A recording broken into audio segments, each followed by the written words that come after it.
خوش آمدید ناظرین. پروگرام نقطہ اعتراض کی پوری ٹیم کی جانب سے عید الفطر کے تیسرے روز آپ کو بہت مبارکباد. اب چونکہ محض 1 گھنٹہ ہی رہ گیا ہے یہ پرمسرت موقع جو ہمارا دینی تہوار ہے اور پورے مسلمان اس کو بڑے جوش و خروش کے ساتھ مناتے ہیں، کیونکہ عید الفطر امت مسلمہ کا ایک ایسا موقع ہوتا ہے، ایک ایسا دینی مذہبی تہوار ہوتا ہے. پورے رمضان المبارک ہماری جو عبادات ہوتی ہیں، ہماری کیا ہوتی ہیں، اور جو ہمارے زکوٰۃ، خیرات، صدقات اور چھوٹے سے چھوٹے عمل کے بدلے جو اللہ تعالیٰ ہمیں 3 دن کی یہ خوشی جو ہے ہمیں ایک انعام و اکرام کے طور پہ دیا جاتا ہے. اور ایک اللہ تعالیٰ نے ایک سسٹم ایسا بنایا ہے کہ صرف عبادات اور نیکی تک ہی محدود نہیں ہوتا، بلکہ کچھ ایسے جو ایک اکنامیکل ایکٹیویٹیز کہہ رہے ہیں وہ اس طرح چلتے ہیں کہ ہماری جو اکانومی ہے اس پر بڑے امپیکٹ، جو پازیٹیو امپیکٹ پڑتا ہے. اور سرمایہ کاروں کی بھی اس حوالے سے عید اچھی ہو جاتی ہے، کیونکہ اسٹاک مارکیٹ بھی بہت اچھا اس وقت رن کرتا ہوا نظر آیا. بڑی اچھی خوشخبریاں نظر آئی ہیں. عید سے قبل جو ہے رمضان میں لوگ اپنے پیاروں کے لیے جو ہے وہ خریداری کرتے ہیں، تو اس طرح سے اربوں روپے کی جو ہے وہ ایک پازیٹیو امپیکٹ جو ہماری اکانومی میں پڑتا ہے. ناظرین، یہ تو تمام وہ چیزیں ہیں جو کہ جن کو سن کے، جن کو دیکھ کر ایک خوشی ہوتی ہے، لیکن افسوس کے ساتھ کہ یہ عید کچھ غموں اور کچھ تکلیفوں کی وجہ سے اس طرح سے ہماری زندگی میں وہ امپیکٹ نہیں چھوڑ پا رہی ہے جو کہ ہونی چاہیے تھی. خاص طور پہ اگر ہم معاشی حب والا شہر کراچی کی بات کریں، جو کہ روشنیوں والا شہر ہے، یہاں پہ لا اینڈ آرڈر کی سچویشن بہت خراب رہی، اور افسوس کے ساتھ کہ گزشتہ روز بھی اسی طرح کا ایک واقعہ پیش آیا اور کئی جانیں جو ہیں وہ ہاتھ دھو بیٹھی ہیں.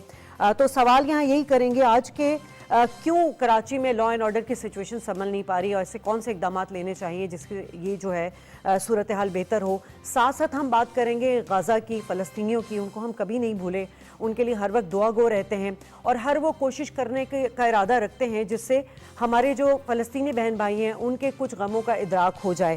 بات کریں گے کہ جو مظلوم فلسطینی ہے اس پر اسرائیلی جارحیت جو ہے وہ پورے رمضان المبارک میں بھی برقرار رہی، اور اسی سچویشن کے تحت انہوں نے عید کا تہوار بھی گزارا. تو دنیا کیوں فلسطین تنازع کو جو ہے وہ پرامن طور پر حل کرنے میں ناکام رہی ہے؟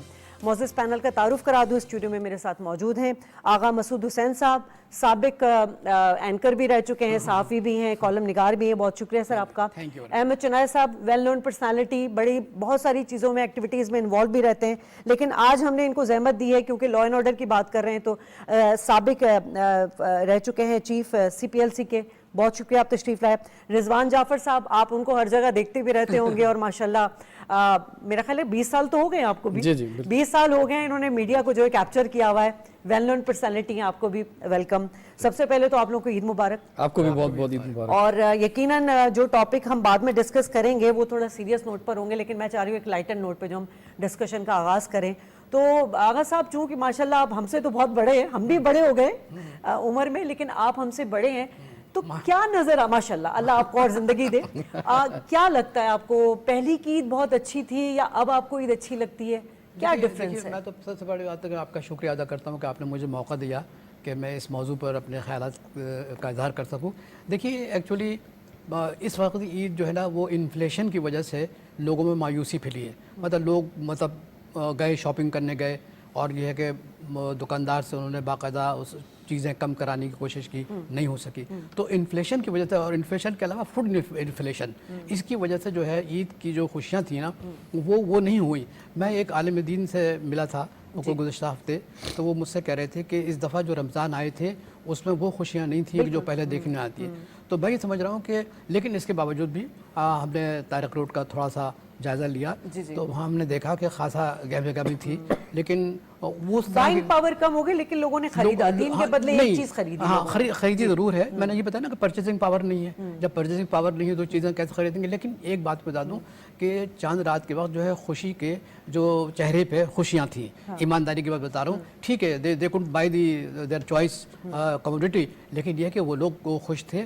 مگر میں یہ سمجھ رہا ہوں کہ اس سلسلے میں جو ایک جملہ اکثر لوگ کہتے ہیں کہ مہنگائی نے لوگوں کی کمر توڑ دی، تو وہ ہمیں عید کے دن نظر آئی. وہ تو خیر اس وقت انفلیشن کا تو پوری دنیا میں یہی حال ہے. نہیں، پوری دنیا میں نہیں، مطلب یہ میں آپ کو بتاؤں ڈیو ریسپیکٹ. دیکھیے، پوری دنیا میں انسٹیٹیوشن انٹیکٹ ہیں، ہمارے یہاں انسٹیٹیوشن انٹیکٹ نہیں ہے.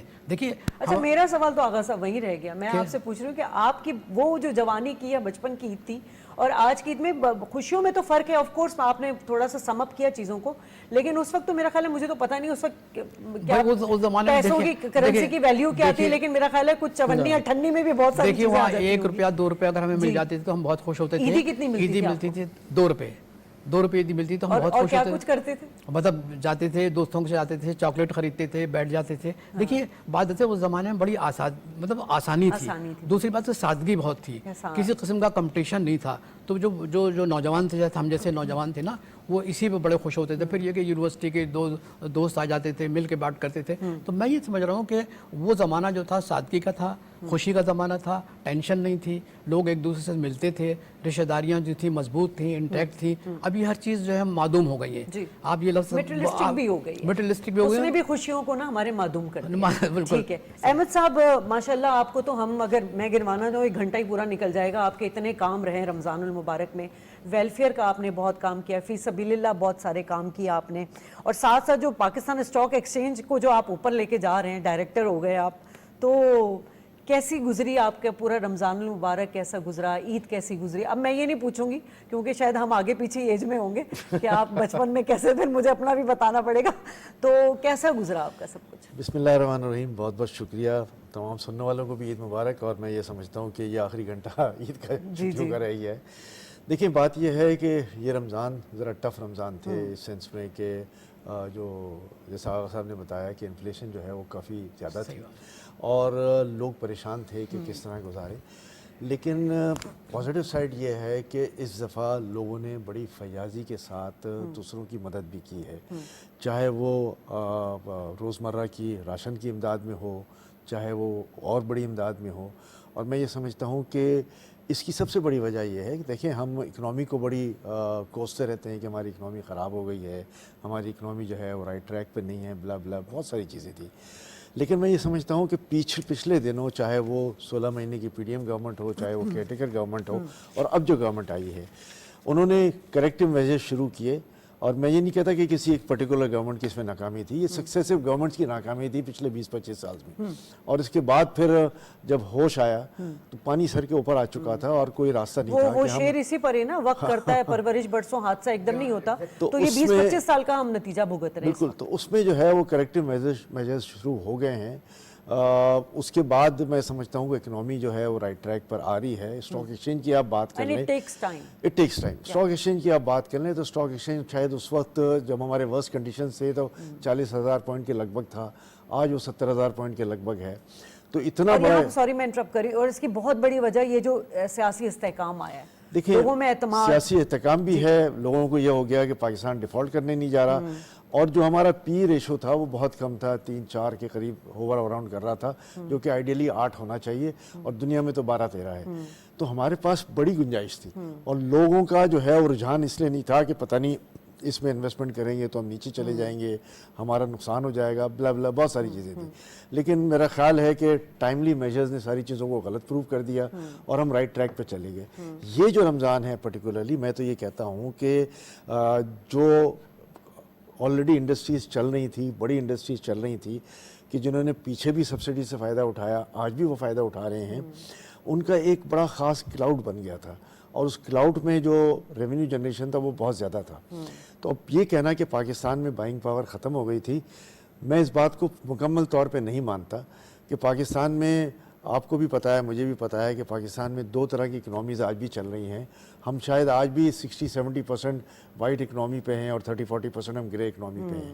تو جو گرے اکنامی ہے وہ ان ساری چیزوں کو سپورٹ کر رہا ہے. میں خود بذات خود طارق روڈ کیا، صدر کیا، ساری مارکیٹیں جو ہیں وہ میں گھما ہوں عید کے دنوں میں، اور وہاں پر ہم نے جائزہ بھی لیا ہے، ہم نے لوگوں سے باتیں بھی کی ہیں، مارکیٹ کے عہدیداروں سے بھی بات کی ہے. میں یہ سمجھتا ہوں، میں ایک پرٹیکولر مارکیٹ کا ذکر کرتا ہوں کہ صدر مارکیٹ الائنس کی طرف میں گیا تھا. وہاں پر سارے لوگ موجود تھے اور انہوں نے بتایا کہ یہ رمضان اور عید کا سیزن کاروبار کے حوالے سے ان کا بہت اچھا گیا ہے اور بہت اچھا جا رہا ہے. میں 1-2 روز پہلے گیا تھا، شاید 29ویں شب کو گیا تھا. اور اس کی خاص وجہ یہ تھی کہ لوگوں کے پاس پیچھے جتنا بھی اسٹاک تھا وہ سارا وائپ آف ہو گیا تھا. اور متوسط طبقے کی جو بائنگ ہے وہ لو پرائسڈ آئٹم پر ہوتی ہے، بہت زیادہ بڑی پرائس آئٹم پہ نہیں ہوتی. تو لو پرائس آئٹم کی ڈیمانڈ تھی، لوگوں نے لو پرائس آئٹم کی، یہ بات آپ نے بڑی لوگوں نے مال خریدے اور لوگوں نے اپنے سٹاکس خالی کیے. کچھ دکانیں تو ایسی تھی کہ ان کے پاس سٹاک بالکل ختم رہ گیا, تو وہ 1-2 دن کی بات تھی کہ 1-2 دن میں وہ زیرو ہو جاتے, ان کی جتنی بھی انوینٹریز تھیں وہ ساری وائپ آف ہو گئی. تو اس کا مطلب یہ ہے کہ یس ایک ڈیمانڈ بھی تھی, لوگوں کے پاس ایک لمیٹڈ بائنگ پاور اپنی جگہ پہ تھا, لیکن مارکیٹ کے لحاظ سے اکنامی کا ایک پازیٹیو ریئیکشن آنا شروع ہو گیا. تو میں سمجھتا ہوں آفٹر عید جو ہے وہ ساری چیزیں جو ہے بیسک. کتنا آپ کو اندازہ ہے, ایک رینڈم فگر بتائیں کتنی ہو؟ دیکھیں یہ میں ابھی نہیں کر سکتے, کوئی بھی فگر دے دوں, میرا خیال ہے قبل از وقت بھی ہوگا اور ایک بلف ہوگا. تو ہم وہ فگر دیں کہ جو صحیح مارکیٹوں سے آ جائے, اب عید کے فوراً بعد فگرز آنے شروع ہو جائیں گے اور ہم اس کو بہتر طریقے سے پیش کر سکیں. صحیح ہے.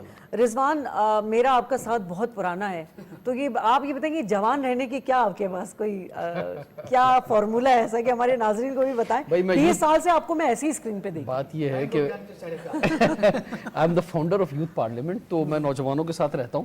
تو ظاہری بات ہے, کہتے ہیں نا کہ بوڑھے نہیں ہونا, پھر نوجوانوں کے ساتھ رہنا. آپ کی صحبت کا بڑا اثر ہوتا ہے آپ کے اوپر, تو جن لوگوں کے ساتھ رہتے ہیں آپ خود بھی ویسے ہی رہتے ہیں. اچھا شازی, یہ جو بات ہو رہی ہے نا, میں سمجھتا ہوں کہ جو اگر ہم تھوڑا موازنہ کریں پچھلے 20-25 سال سے لے کے اب جو ہے, تو ہمارا لائف اسٹائل بدلا ہے, اسٹینڈرڈ آف لیونگ بدلا ہے, بہت ساری چیزیں چینج ہوئی ہیں سوسائٹی کے اندر. دیکھا جائے ایک وقت تھا کہ مجھے یاد ہے کہ چاند رات کو یا اس سے ایک دن پہلے بازار میں اتنا رش ہوتا تھا کہ اب چلا نہیں جاتا, سوچ نہیں سکتے. اچھا آج یہ وجہ نہیں ہے کہ ہم یہ کہیں کہ جناب لوگوں کے پاس بائنگ پاور نہیں ہے تو چاند رات پہ رش نظر نہیں آ رہا. اب وجہ یہ ہے کہ لوگ بھی عقل مند ہو گئے. اب تو لوگ, میں دیکھتا ہوں شعبان میں عید کے کپڑے بنا لیتے ہیں. جی وہ سیل لگتی ہے نا جب رمضان سے پہلے, لوگ اسی میں رمضان سے پہلے سیل لگتی ہے, لوگ اس میں شاپنگ کر لیتے ہیں. کیونکہ انفارچونیٹلی رضوان, پاکستان ان ممالک میں جس میں ہم دیکھتے ہیں کہ دنیا میں بہت ساری کنٹریز رمضان المبارک میں سیل لگاتی ہیں. اس میں ایک ٹرینڈ اور بھی ہے, آن لائن بائنگ کا ٹرینڈ بہت آ گیا. ہاں وہ تو ہم آگے بھی بات کریں گے, اس میں یہ بھی بہت. اس کے ساتھ ساتھ یہ ہے کہ میں آپ کو بتاؤں خود کہ مڈ آف دی رمضان میں, یا بلکہ رمضان کے فرسٹ ویک کے اندر بھی جن علاقوں میں رہتا ہوں, تو وہاں پہ کوئی ایک درزی ایسا نہیں تھا جو کسی کا سوٹ لے رہا ہو. سب نے کلوز کر کے لگایا, یعنی ہاؤس فل, عید تک نہیں لے رہے. تو اس کا مطلب یہ ہے کہ اب ہم صرف ایک چاند رات پہ جج نہیں کر سکتے چیزوں کو, یہ پورا آگے چلتا ہے. دوسرا یہ کہ ہمارے فیملی سسٹم کو بھی آپ دیکھیں کہ پہلے جوائنٹ فیملی سسٹم تھا, مل کے لوگ عید سیلیبریٹ کرتے تھے بہت زیادہ, اور کم پیسوں میں بھی گزارا لوگوں کا ہو جاتا تھا, کم چیزوں میں بھی گزارا ہو جاتا تھا. اور فوڈ کی اتنی ورائٹیز نہیں تھی, ریسٹورنٹس اتنے نہیں تھے, چیزیں نہیں تھی, تو میرے خیال سے شاید زندگی آسان تھی. اب ہم نے اپنی زندگیاں شاید خود مشکل کر لی ہیں, اور زیادہ ہمارے خواہشات بھی زیادہ ہو گئی ہیں, لائف سٹائل میں بھی تبدیلی آ گئی ہے, اخراجات میں کہوں گا کہ ہم نے خود اپنے بہت زیادہ بڑھا لیے ہیں. وہ اخراجات جو کہ ہم اب دیکھیں نا, ایک گھر میں 4 لوگ ہیں تو 4 کے کمرے میں ٹی وی بھی ہے, 4 کے پاس, ان میں سے 2 کے پاس تو گاڑی بھی ہوگی. مطلب وہ لگژریز پہ اتنے چلے گئے ہیں. اور وہ جو جوائنٹ فیملی والا آپ نے بتایا تھا کہ ایک ٹی وی ہوتا تھا, مجھے یاد ہے میرے بچپن کا کہ ایک ٹی وی ہوتا تھا, ہم بہن بھائی سارے مل کے ٹی وی دیکھتے تھے. اب میرے اپنے بہن بھائیوں کے گھروں میں ہر کے کمرے میں ٹی وی لگا ہوا ہے. میں بتاؤں عمر, جو رضوان جو بات کر رہے ہیں نا, دیکھیے ایک بات ہمیں سمجھنی چاہیے کہ لائف اسٹائل جو ہے نا, دیکھیے یہ 2% لوگ ہیں کہ جو جن کے لائف اسٹائل ہے, باقی جو لوگ ہیں ایسے نہیں ہیں. دیکھیے ہم تو رائٹر ہیں, ہم سمجھتے ہیں کہ دنیا کس طرح چل رہی ہے. بعض وقت ہم جملے جو ہیں نہیں ادا کر سکتے, کیونکہ اس کی وجہ یہ ہے کہ جو خوف اس قسم کا مطلب ہوتا ہے تو ہم نہیں بات کر سکتے. لیکن میں یہ بتا دوں کہ مشکل سے 2% لوگ ہیں کہ جن کا لائف اسٹائل جو ہے وہ ہم دیکھتے ہیں, وہی مطلب یہ کہ ان کی سرگرمیاں دیکھتے ہیں, ان کا مطلب چلنا پھرنا دیکھتے ہیں, ان کا مطلب اسٹائل دیکھتے ہیں. لیکن یہ میں بتا دوں کہ جو most of the people actually they are oppressed people, they are poor people. لیکن ان کی پرسنٹیج کم ہو گئی ہے. نہیں کوئی پرسنٹیج کم نہیں ہوئی. میں آپ کو بتاؤں ابھی ٹھیک ہے جی رضوان, نہیں غربت تو بڑی ہے, اس میں کوئی شک نہیں ہے. لیکن سر آغا صاحب, کیا اگر ہم تناسب کے لحاظ سے دیکھیں تو کیا پہلے غربت نہیں تھی؟ پہلے ہمارا جو لوور کلاس موجود نہیں تھی.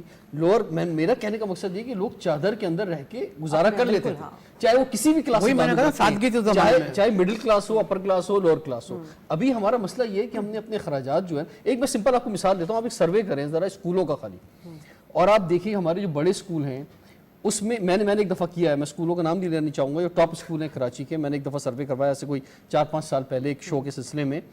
تو مجھے اندازہ ہوا کہ 70% یہاں وہ بچہ پڑھتا ہے جن کے ماں باپ کی کسی صورت سے استطاعت بنتی ہی نہیں کہ ان کے بچے یہاں پڑھیں. یعنی ان کی جو تنخواہ ہے وہ ساری تو وہ اسکول کو دے دیتے ہیں, تو بھائی پھر وہ گھر کا خرچہ کیسے گزارتے ہیں. تو اسی طرح ہماری کرپشن بھی بڑھ رہی ہے ہماری چادر سے باہر پھیلانے کی وجہ سے, کیونکہ ہم نے اخراجات بہت بڑھا لیے ہیں اپنے, کیونکہ ہر شخص اپنی بنیاد اپنے اوپر سارے کام کر رہا ہے نا. اب مثال کے طور پر ٹرانسپورٹ کی ایک مثال لیں کہ اگر لوگ آن لائن ٹیکسی استعمال کرتے ہیں خواتین گھر کی یا موٹر سائیکل استعمال ہو رہی ہے یا گاڑی استعمال ہو رہی ہے, ایک گھر میں 6 افراد ہیں, تو اس گھر سے ہی دیکھ لیں نا آپ کتنا پیٹرول جا رہا ہے ہمارا جو وہ امپورٹ کرتے ہیں ہم. اگر یہی عزت دار سواری ہوتی تو ہماری وہ کاسٹ بھی بچتی.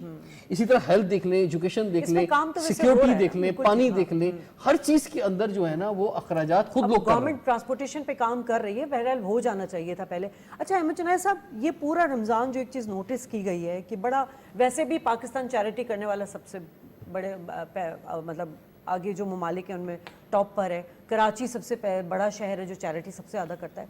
ایک چیز جو میں نے پرسنلی نوٹس کی ہے, بڑی اچھی بات ہے آپ چیریٹی بھی کریں, سب کچھ کریں, لیکن جو لوگ لاکھوں کا یا کروڑوں کا کھانا اگر ارینج کرتے ہیں تو ایسا نہیں ہو سکتا کہ لوگوں کو چھوٹا موٹا کاروبار اس طرح کر کے دے دیں, کوئی سبزی کی ریڑھی لگوا دیں, کچھ اس طرح کر دیں تاکہ وہ خود مختار ہو کے باعزت ہو کر وہ ساری زندگی, بھلے ایک مہینہ وہ چیریٹی پہ کھا پی رہے ہیں لیکن وہ ساری زندگی ان کے لیے فرق پڑے گا اگر وہ کاروبار چھوٹا کرتے ہیں. تو دیکھیں پاکستان میں ہر قسم کی چیریٹی ہوتی ہے اور بہت سارے لوگ اس کو کرٹیسائز بھی کرتے ہیں کہ جی یہ کھانا کھلانے کے بجائے جو ہے وہ مچھلی پکڑنا سکھا دیں. ہر ایک جو ہے نا, ہر ایک الگ الگ کنسیپٹ ہے. میں آپ سے یہ کہتا ہوں کہ ابھی جو ڈسکشن ہو رہا تھا اسی تناظر میں بات کروں گا کہ جو ہمارا غریب اور متوسط غیر متوسط طبقہ جس کو آپ کہہ رہے ہیں وہ اور زیادہ غیر متوسط ہوتا جا رہا ہے اور زیادہ غریب ہوتا جا رہا ہے, اور جو ہمارا امیر طبقہ ہے وہ اور زیادہ امیر ہوتا جا رہا ہے. اس کی مختلف وجوہات ہیں, یہ پوری ایک سائنس ہے اکنامکس کی اور اس کے مختلف ریزنز ہیں. اب جو غریب طبقہ ہے وہ اور غریب ہوتا جا رہا ہے, تو یہاں ہمارے پاس کراچی میں میرا ایک محتاط اندازہ ہے کہ 15 لاکھ کے قریب لوگ جو ہیں وہ مفت کھانا کھاتے ہیں دوپہر شام, ٹھیک ہے. اور یہ جو کھانا ہے یہ ان غریب لوگوں کو جا رہا ہے کہ جو خود بھی آ کے کھاتے ہیں, اپنے گھر والوں کو بھی وہاں بٹھا کے کھلواتے ہیں اور گھر بھی ساتھ لے جاتے ہیں. کیونکہ میں تو پرسنل اس کا وٹنس بھی ہوں, بہت ساری جگہوں پہ دیکھا بھی ہے. کیا کوئی سفید پوش آ کے اپنی فیملی کے ساتھ کھانا کھاتا ہے؟ جی بالکل, کئی لوگ آتے ہیں, ایسا نہیں کہ نہیں آتے, اور خاموشی سے آتے ہیں, کھاتے ہیں, چلے جاتے ہیں. نہ اس کی کوئی ویڈیو بنتی ہے, اب جنہوں نے پبلسٹی کرنی ہے اس کی ویڈیو بھی بناتے ہیں, سب کچھ کرتے ہیں, لیکن میں شاید اس کو اپروو نہیں کرتا.